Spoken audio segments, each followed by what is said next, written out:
আজকে মাত্র 3টি ভিডিও দেখে আপনাকে হাসিয়ে ছাড়বো, কিন্তু শর্ত হলো তুমি যদি এই ছবিটাকে মন থেকে ভালোবেসে থাকো তাহলে ভিডিওতে লাইক, কমেন্ট এবং চ্যানেলটা সাবস্ক্রাইব করে দাও। এই সময় কম, শুরু করো। নাম্বার 3। যার চেহারা ভালো তার রান্নাও ভালো। এবার চেহারাটা দেখাও। দেখবেন, দেখলে তো টাস মেরে যাইবেন। মানে তবু দেখাও। দেখেন।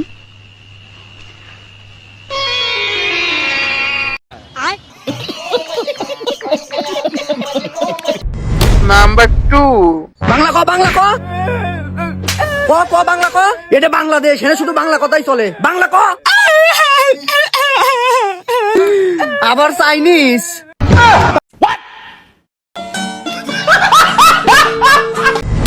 নাম্বার ও। এ আমার চা ঠান্ডা হয়ে গেল, ফু দিতে দিতে তোর সাথ ফু দে দে, তোর সাথ ফু দে। এটা আমার চা ঠান্ডা হয়ে গেলাইছু। ও